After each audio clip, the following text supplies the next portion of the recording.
Shalom saudaraku, kita membaca Alkitab dari Kisah Para Rasul, pasal yang ke-7 ayat 1-60. Tetapi jangan lupa saudaraku, untuk klik subscribe dan loncengnya bagi yang belum mengklik, dan bagi yang sudah, tidak perlu mengklik lagi, tetapi cukup hanya mengklik tanda berikut. Dan membagikan bacaan ini kepada orang lain, agar mereka juga menemukan kekuatan baru dalam kasih Tuhan. Kiranya Tuhan memberkati saudara. Pembelaan Stefanus, Kisah Para Rasul 7 ayat 1 dan 2, kata imam besar, "Benarkah demikian?" Jawab Stefanus, "Hai saudara-saudara dan bapak-bapak, dengarkanlah. Allah yang Maha Mulia telah menampakkan dirinya kepada bapa leluhur kita Abraham, ketika ia masih di Mesopotamia, sebelum ia menetap di Haran." Ayat 3 dan 4, dan berfirman kepadanya, "Keluarlah dari negerimu dan dari sanak saudaramu dan pergilah ke negeri yang akan kutunjukkan kepadamu." Maka keluarlah ia dari negeri orang Kasdim, lalu menetap di Haran. Dan setelah ayahnya meninggal, Allah menyuruh dia pindah dari situ ke tanah ini, tempat kamu diam sekarang. Ayat 5 dan 6, dan di situ Allah tidak memberikan milik pusaka kepadanya, bahkan setapak tanah pun tidak. Tetapi ia berjanji akan memberikan tanah itu kepadanya menjadi kepunyaannya dan kepunyaan keturunannya, walaupun pada waktu itu ia tidak mempunyai anak. Beginilah firman Allah, yaitu bahwa keturunannya akan menjadi pendatang di negeri asing, dan bahwa mereka akan diperbudak dan dianiaya 400 tahun lamanya. Ayat 7 dan 8, tetapi bangsa yang akan memperbudak mereka itu akan kuhukum, firman Allah. Dan sesudah itu mereka akan keluar dari situ dan beribadah kepadaku di tempat ini. Lalu Allah memberikan kepadanya perjanjian sunat, dan demikianlah Abraham memperanakan Ishak, lalu menyunatkannya pada hari yang ke-8, dan Ishak memperanakan Yakub, dan Yakub memperanakan ke-12 bapa leluhur kita. Ayat 9 dan 10, karena iri hati, bapa-bapa leluhur kita menjual Yusuf ke tanah Mesir, tetapi Allah menyertai dia dan melepaskannya dari segala penindasan serta menganugerahkan kepadanya kasih karunia dan hikmat, ketika ia menghadap Firaun, Raja Mesir. Firaun mengangkatnya menjadi kuasa atas tanah Mesir dan atas seluruh istananya.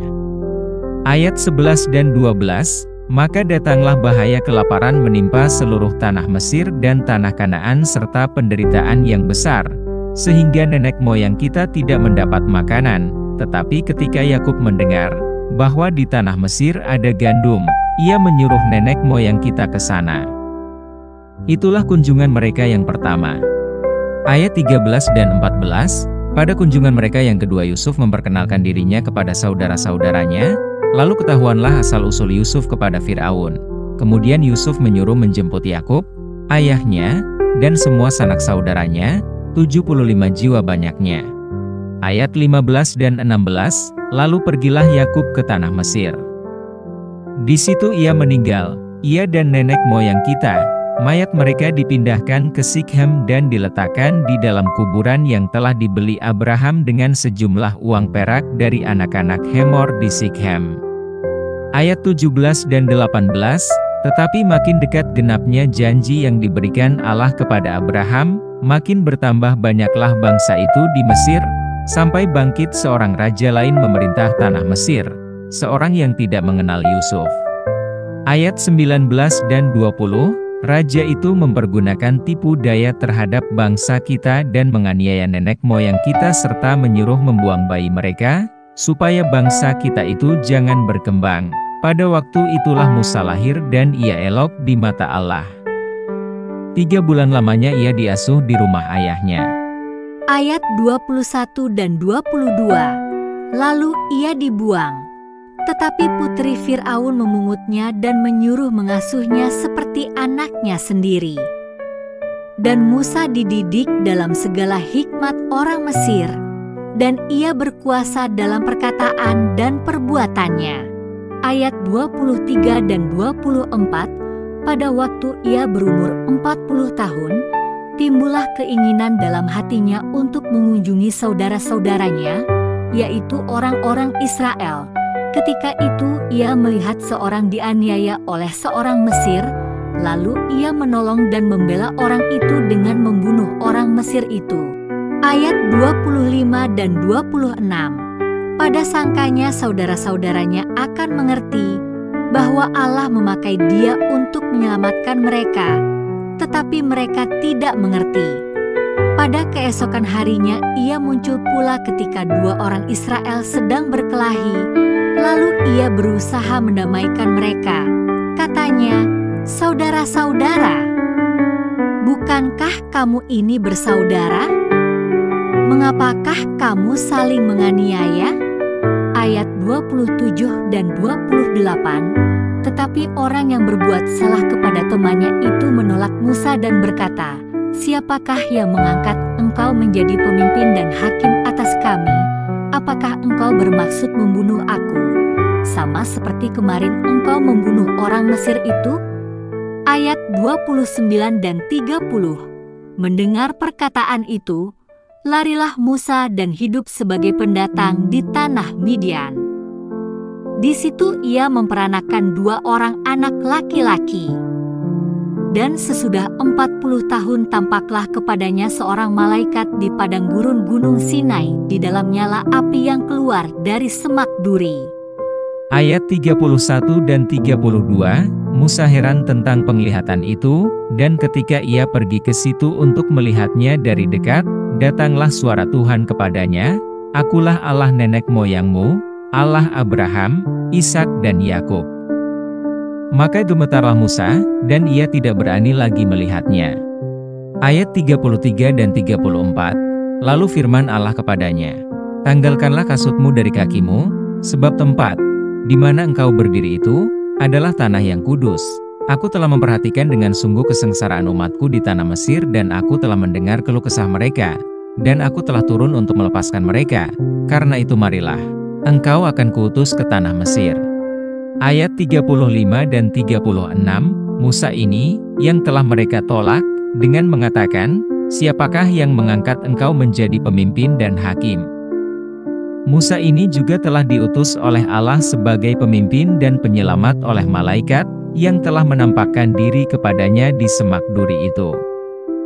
Dialah yang membawa mereka keluar dengan mengadakan mujizat-mujizat dan tanda-tanda di tanah Mesir, di Laut Merah dan di padang gurun, 40 tahun lamanya.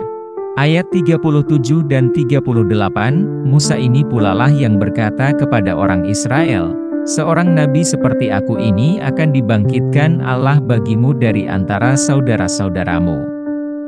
Musa inilah yang menjadi pengantara dalam sidang jemaah di padang gurun di antara malaikat yang berfirman kepadanya di gunung Sinai dan nenek moyang kita, dan dialah yang menerima firman-firman yang hidup untuk menyampaikannya kepada kamu. Ayat 39 dan 40, tetapi nenek moyang kita tidak mau taat kepadanya, malahan mereka menolaknya. Dalam hati mereka ingin kembali ke tanah Mesir. Kepada Harun mereka berkata, "Buatlah untuk kami beberapa Allah yang akan berjalan di depan kami, sebab Musa ini yang telah memimpin kami keluar dari tanah Mesir.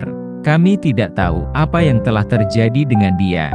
Ayat 41 dan 42, lalu pada waktu itu mereka membuat sebuah anak lembu dan mempersembahkan persembahan kepada berhala itu, dan mereka bersukacita tentang apa yang dibuat sendiri oleh mereka. Maka berpalinglah Allah dari mereka dan membiarkan mereka beribadah kepada bala tentara langit, seperti yang tertulis dalam kitab nabi-nabi. "Apakah kamu mempersembahkan kepadaku korban sembelihan dan persembahan selama 40 tahun di padang gurun itu, hai kaum Israel?" Ayat 43 dan 44, "Tidak pernah.